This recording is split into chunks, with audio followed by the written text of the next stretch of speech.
Hogwarts Legacy. Time to be a wizard. Now, I don't got much of a history with the whole Harry Potter franchise. I wasn't big into the movies, and them books were way too damn big for me to want to read them. Like, where are my pictures, dude? I remember going to the library in elementary school and seeing them fat ass books, and the only people reading them were them smart ass people. Yeah, I don't know where I was going with this, so let's just talk about the game now. I see why nobody watches my videos, but whatever, let's just start.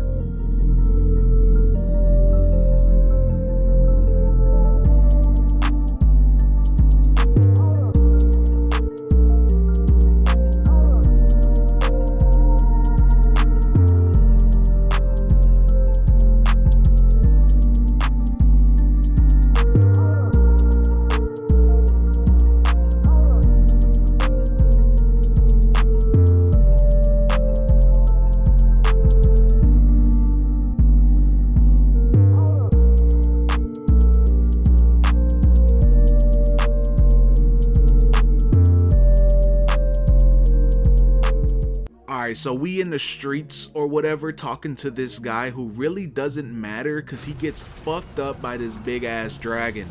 Before that happened, they were talking about some key thing and that's where we teleported to. Alright, now we get to move around and shoot stuff. We got our first combat section. It's super simple and I'm hoping it doesn't stay this simple forever, but hey, only time will tell. Also, the big bad, or at least I think he is, I don't know. But yeah, he's pretty strong, but we escape and finally make it to Hogwarts. Now for the part where I gotta answer questions to see what class I got in. I just answered truthfully and we got into Slytherin. Is that a good one? I don't care, I'm dripped out in this green, not gonna lie. Anyway, let's meet some of our classmates. This is Sebastian. He seems cool, I guess. I don't know, I don't trust him just yet. This is Amilda and she's cocky. That's what I got from our first conversation. Oh, and she's good at flying. That's cool. And lastly, this is Ominous. I thought he was gonna be a prick, but he's actually pretty cool. Anyway, it's time to start class. Are you ready for school? Ew, I'm back in school. Yuck. I guess it's not that bad though. I'm learning cool shit. After learning the cool shit, we head into the town of Hogsmeade, which is right by Hogwarts. Okay, quick side note, these cutscenes are pretty enjoyable. I like how fun they make them. They really show what living in a world with magic would be. It's all so magical. Anyway, back to the town. This is one of the coolest towns I've explored in a game. I like it a lot. The layout is incredible here. There's all these little alleyways and the buildings are designed really well. Here you got your stores like the potion shop, a shop that sells seeds, fertilizer, you know, that kind of shit. You got a saloon, the clothes store, you know, all your basics can be found in Hogsmeade. I also gotta talk about this scenery. It's beautiful. I wish real life looked like this. You know, maybe it does, I don't know. I don't go outside like some loser. I didn't get to explore much my first time because this big ass troll attacked. This fight was actually pretty fun. I'm starting to see how they're spicing up this combat a bit, but that didn't last long. I gotta get my dumb ass back to class. I'm learning some plant shit and dear God, this is the worst thing I've ever seen.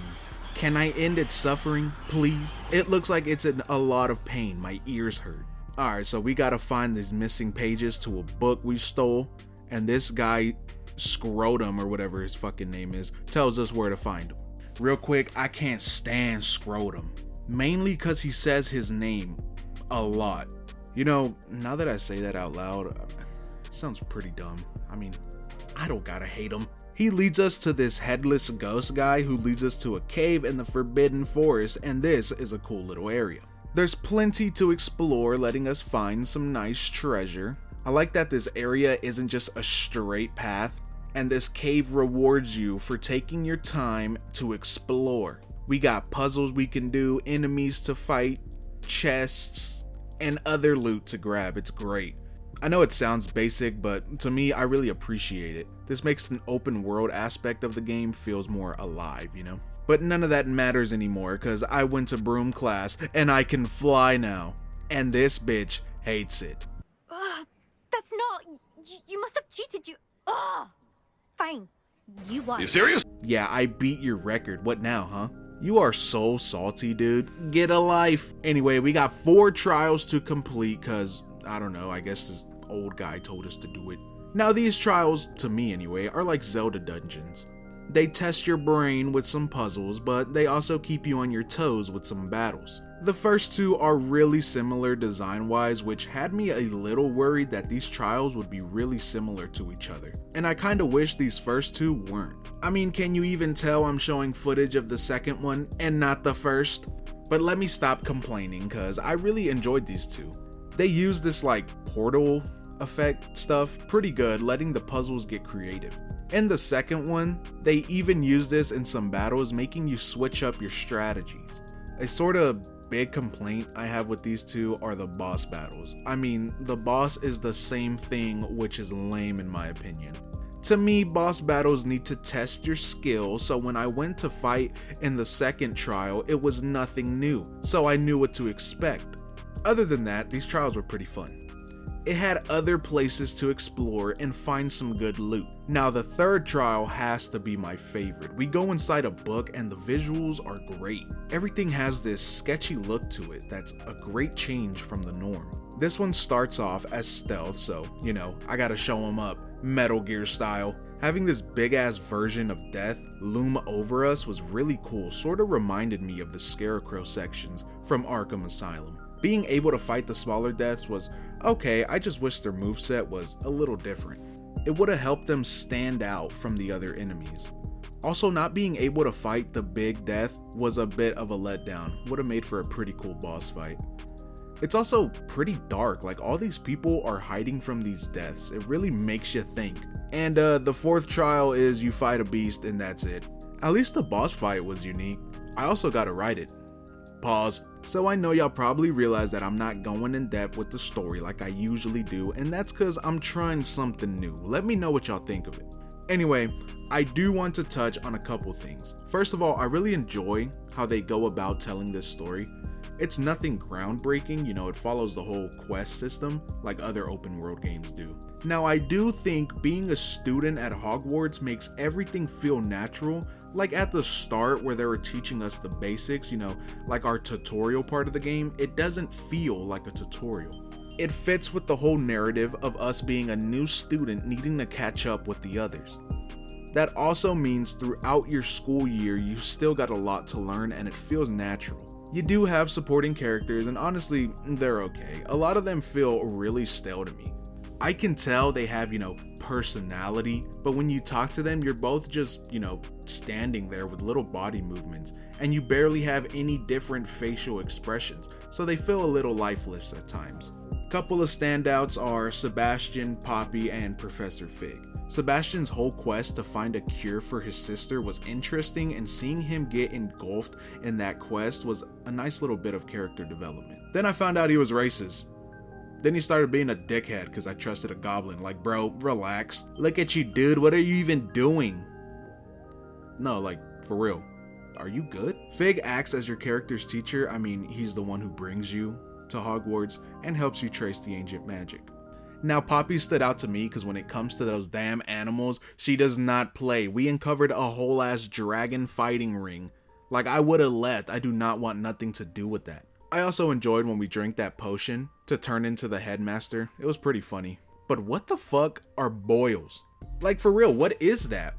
I just exposed that he had boils to all these students. I want to know what it means. Throughout the story, you will see these visions of the past that will make a full story of how this girl got power hungry. And it's cool to see all of it make sense at the end. Well, besides the main quest, you got some side quests.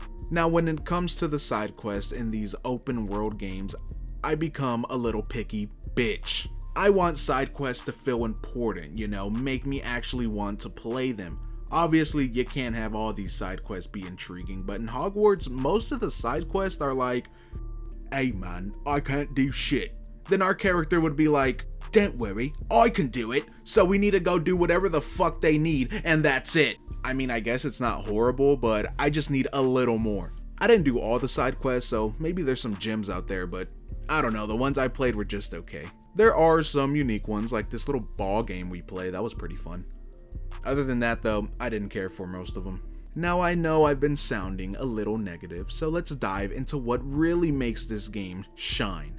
the combat, and the world. Now, at the start of the game, I was a little worried that the combat would get stale because I didn't have much to work with.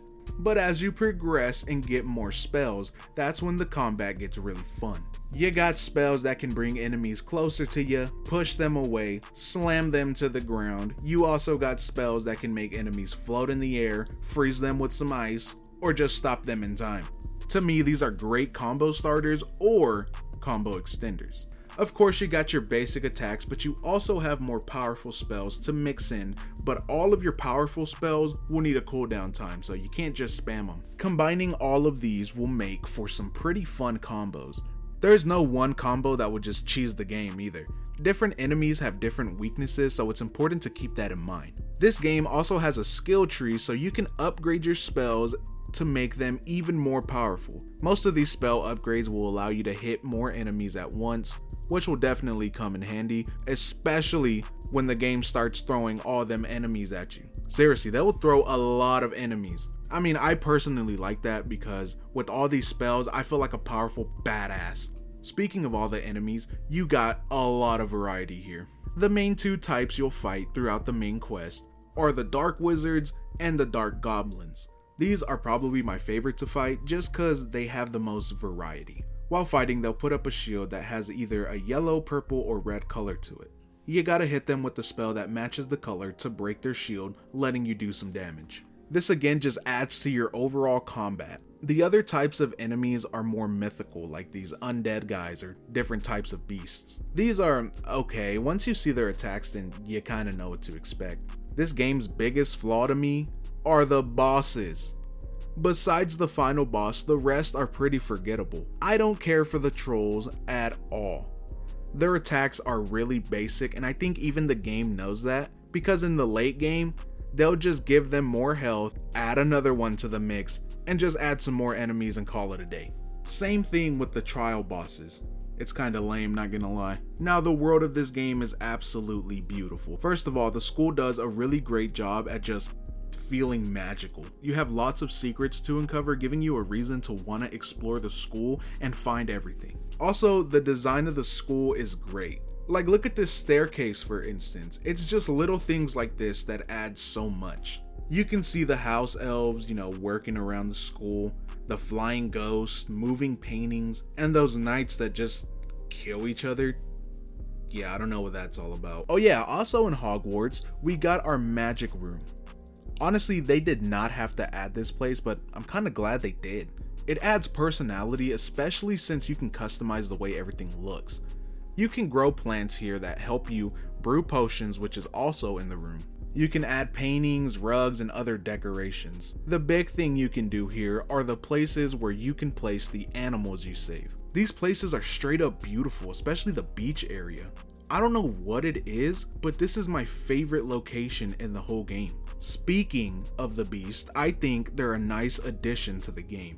You can take care of them, like brush and feed them, and they'll give you material to upgrade your gear. Oh yeah, there's gear in this game. This lets you customize and make your character look cool. They also add to your offensive and defensive stats, which will definitely come in handy. Where are you gonna find all your different gear? Well, that's where the main open world comes in. This open world is fantastic.